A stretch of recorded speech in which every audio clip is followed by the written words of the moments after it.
목격자 신고로도 성 관련 학폭 처벌이 가능하다? 저랑 얘랑 친해요. 친한 사이끼리 욕하고 야한 말한 건 잘못했습니다. 사과하겠습니다. 저희가 서로의 처벌을 원치 않습니다. 근데 학폭이 계속 열려요. 근데 왜요? 옆반 애가 신고했다. 근데 걔가 왜요? 걔가 지나가다 상처받았대. 너 누나 있어? 누나 없어? 너 외동이야? 아니야, 너 누나 있었을 거야. 니네 누나 미국 갔잖아. 뻥치지 마. 하늘나라 간 거겠지. 이시훈의 와이미TV. 자, 오늘은 학교폭력 관련해서 주제를 준비해봤습니다. 본인들이 많이 학교에서 배웠었던 게 있을 거예요. 싫어요, 안 돼요, 도와주세요, 학교폭력 멈춰 이런 걸 들어봤을 거예요. 오늘 그런 내용보다는 바로 현실의 내용을 좀 준비해봤어요. 일단 목격자 신고로도 성 관련 학폭 처벌이 가능하다? 입니다. 이게 무슨 말이냐, 솔직히 친한 사이끼리 욕설이나 좀 성적인 표현을 할 수 있다라고 저도 생각을 했었어요. 친한 사이끼리 단둘이도 이런 표현을 못하나? 였는데 조심했으면 좋겠다. 저랑 A라는 친구가 굉장히 친해가지고 복도 한쪽에서 욕을 하고 야한 말 하고 있어요. 그래도 처벌이 되더라고요. 무슨 상황이었냐면, 저랑 친구랑 이런 씨땡놈아 A발, B발, 땡발, 반대쪽에서 응 지땡하지마, 응 네 얼굴 어쩌고 저쩌고, 니네 엄마 어쩌고저쩌고 이러고 있었어요. 실제 사례에서 이런 대화가 있었는데, 옆에서 3명이서 이렇게 있는데 다 학폭이라는 거예요. 말한 건 2사람이고 옆에 친구는 웃기만 했는데, 무슨 말이냐면 이 3명이 신고를 했을까요? 아니죠. 이 3명 중에 1명이 신고를 해서 학폭이 열리면 자폭이잖아요. 그럴 리가 없잖아요. 그럼 누가 한 거지? 지나가던 옆반 친구가 불쾌감을 느껴서 신고한 거예요. 불려간 거예요. 변명한 거예요. 저랑 얘랑 친해요. 친한 사이끼리 욕하고 야한 말한 건 잘못했습니다. 사과하겠습니다. 저희가 서로의 처벌을 원치 않습니다. 근데 학폭이 계속 열려요. 근데 왜요? 옆반 애가 신고했다. 근데 걔가 왜요? 걔가 지나가다 상처받았대. 이게 뭔가 싶을 수 있어요. 굳이 어렵게 설명을 하면 공연성, 공공성, 간접 피해자다라고 설명할 수 있지만, 굉장히 불쾌감을 그 친구가 느낀 거죠. 친구 제도도 폐지됐는데, 일단 공연성, 공공성의 예를 쉽게 들면, 우리도 솔직히 엘리베이터를 탔는데, 놀이터에서 노는데 나 말고 엘리베이터에서 탄 다른 사람들이 막 거칠게 욕하고 통화를 해요. 편안한가요? 신경 쓰이고 불편하잖아요. 놀이터에서 놀고 있는데 고등학교, 대학교 형들이 와서 막 담배 피고 술 먹고 이상한 말 하면 편안한가요? 불편하잖아요. 그 불편함을 느낀 건 명백히 맞기 때문에 이 불쾌감은 분명히 처벌이 가능할 수 있다. 조심하자. 그 다음에 친구 제도가 폐지됐다는 건 무슨 얘기냐면, 저희 셋이서 막 야한 얘기를 하고 있는데 옆에서 보기에 내가 보기에 저 친구는 서로 주고받고 있지만 왠지 협박을 당하고 있는 것 같아. 왠지 저 친구는 당하면서 괜히 그냥 웃어주고 있는 것 같아. 자의적인 해석이긴 하지만 내가 저 친구를 대신해서 신고를 해주겠다 등등의 접근을 하는 거죠. 직접 신고해야 되는 친구 제도가 폐지가 됐다, 친구죄가 폐지가 됐다, 아니면 이런 공연성 등의 이유를 학교에 적용하겠다. 그 과정에서 좀 억울한 일이 생길 수 있어요. 아니, 남들 다 했는데 왜 저만 처벌하나요? 아니, 저희는 친해서 한 건데 왜 처벌하나요? 물론 이런 부작용이 생겨나가고 있는 것도 맞아요. 그러나 예민해졌다. 조심하자. 저는 욕설도 좀 안 했으면 좋겠어요. 선생님, 씨땡도 안 돼요? 이 지땡도 안 돼요? 개땡땡도 안 돼요?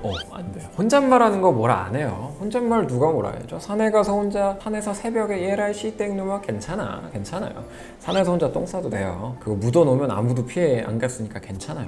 교장실 앞에서 똥 싸면 됩니까? 안 됩니까? 교장쌤, 제 똥 좀 보실랍니까? 바바박! 미스터 브라운입니다. 오늘부터 이 교장실은 제 겁니다. 이게 말이 되냐고요. 내 자유와 권리가 상대의 자유와 권리를 침해하고 상대에게 불쾌감을 주고 공공의 이익을 훼손하고 했으면 당연히 처벌 사유가 되잖아요. 그래서 욕설과 성적인 표현을 특히 조심했으면 좋겠고, 최근에는 오프라인에서 서로 욕을 하거나 야한 말을 하면 모욕죄를 성립하겠다, 명예훼손을 성립하겠다, 이걸 직접 벌금을 매기게 하지 않지만 이걸 기준점으로 처벌을 하겠다. 선생님, 저 촉법소년이니까 처벌 안 되잖아요. 학교에서 반을 옮기게 하거나 강제 전학을 보내게 하거나 부모님을 대신 소환해서 부모관리 소홀 등으로 처벌을 하거나 여러 가지 접근이 가능하기 때문에 조심하라. 욕설을 이제 카톡이나 게임 채팅창이나 이런 데서 하잖아요. 그러면 통신 매체 이용 음란죄 중에 폭언에 해당해서 200만 원짜리, 성적인 말을 하면 최대 2천만 원까지 이렇게 처벌 바운더리가 있거든요. 그래서 적으면 200, 많으면 500, 2000 이렇게 그 처벌 사유가 되는 기준점들이 작용해요. 그래서 이거 막 복잡하잖아요. 하지 말자. 네. 제가 좀 이런 강한 어조로 얘기를 하게 된 거는, 요즘 그런 말이 굉장히 좀 희화화되고 휘발되는 경향이 있더라고요.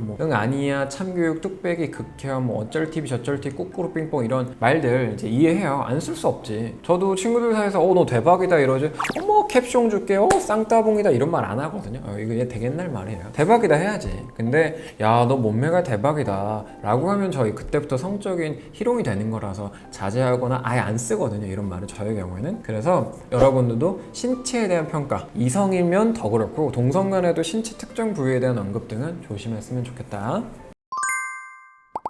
자, 결론. 그래서 어떻게 조심해야 되느냐. 첫 번째, 크크크도 하지 마. 무슨 말이냐, 단톡방이나 댓글이나 게임에서 내가 아니라 상대방이, 친구들이 야한 말을 하고 욕을 해요. 내가 하는 건 당연히 안 되겠죠. 내가 직접 가해를 하면 안 되겠죠. 근데 내가 아니라 친구들이나 다른 게임에서 만난 사람들이 욕이나 야한 말을 하는데 그 밑에 크크크, 재밌다, 동조도 해주지 마세요. 동조자, 방조자, 뭐 사실관계 확인서에 나 그 방에 있었다고 괜히 써야 되니까 빠져나와라. 그냥 빠져나오는 게 안 된다. 우리 반 애들 다 들어가 있다. 그냥 가만히 있어라. 스텔스, 유령처럼 스텔스 기능 쓴 것처럼 가만히 있어라. 아니면 캡처를 떠나라. 나는 여기에 가담하지 않았다? 캡처를 떠나라. 그 다음에 엄마, 아빠, 선생님, 즉 관리자가 계시거나 한 곳에서는 하지 마라. 오프라인인데 선생님이 계셔, 학원 선생님이 계셔, 엄마가 있어. 이들은 처벌할 권한이 있거나 아니면 훈육할 권한이 있거나 여러 가지 이슈가 있으니까 조심해라. 세 번째는 3명 이상인 곳에서 하지 마라. 단둘이 밀폐된 데에서 얘도 오케이, 나도 오케이 주고받아, 이것까지는 제가 못 막을 것 같은데 3명인데 우리 둘이 친하다고 편하다 막 야한 말 욕을 해. 이 사람이 상처받을 수 있어. 예를 들어서 막 패드립을 치는 경우가 있어요. 뭐 너네 어머님 23명이지 뭐 이런 말, 니네 엄마 롯데리아 케찹도둑, 뭐 니네 엄마 김치찌개 끓였는데 김치가 맛없다, 뭐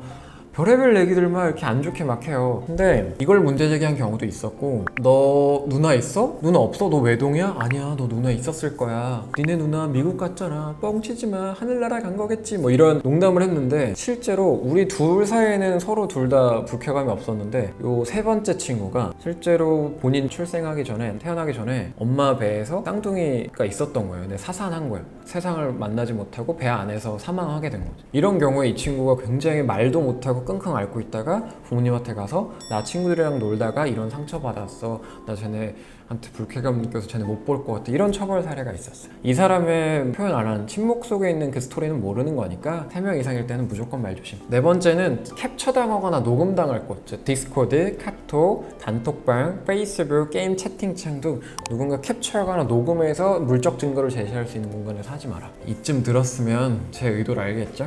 5번째, 그냥 하지 말자. 그 말을 하고 그 행동을 하는 순간 그게 당연해 보이지. 친구들이 다 하고 유튜버가 쓰고 인싸 관종이라는 불린 애들이 다 말을 그렇게 쓰고 치고 나가니까 나도 요 정도는 써야겠지, 이해합니다.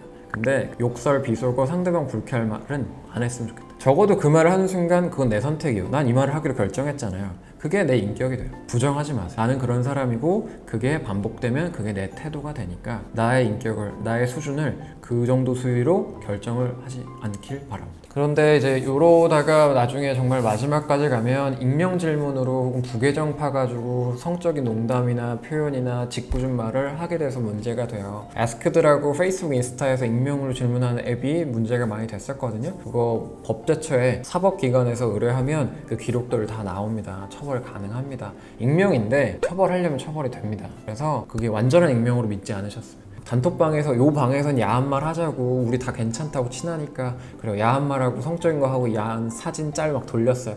3년 뒤에 5년 뒤에 그 모든 멤버가 똑같이 친하리란 보장이 있을까? 그 중에 단 한 명이라도 성공하거나 대단한 일을 성취했는데 거기서 질투심을 느끼는 아이가 한 명도 없을까? 그 대화방에서의 대화 아니면 사진 주고받던 행위들을 나중에 문제 제기하면 표현대로 나락 표현하는 것처럼 어떻게 될지 모르잖아요. 불행의 씨앗을 미리 키우지 마세요. 오늘은 이제 언어 생활, 일상 생활에서 발생할 수 있는 학풍권에 대해서 좀 많이 다뤄봤어요. 그래서 어버버하다 가해자 될 수 있다. 본인 잘못 아닌 거 알아요. 남들 다 그렇게 쓴 거 알아요. 근데 이제 이거 알았잖아요. 알았으면 조심해야지. 이걸 알았는데도 쓴다? 그러면 노답되는 거예요. 그런 인생 안 살았으면 좋겠다. 오늘 여기까지 하고요. 앞으로 의견 있으면 편하게 질문 남겨주십시오. 감사합니다.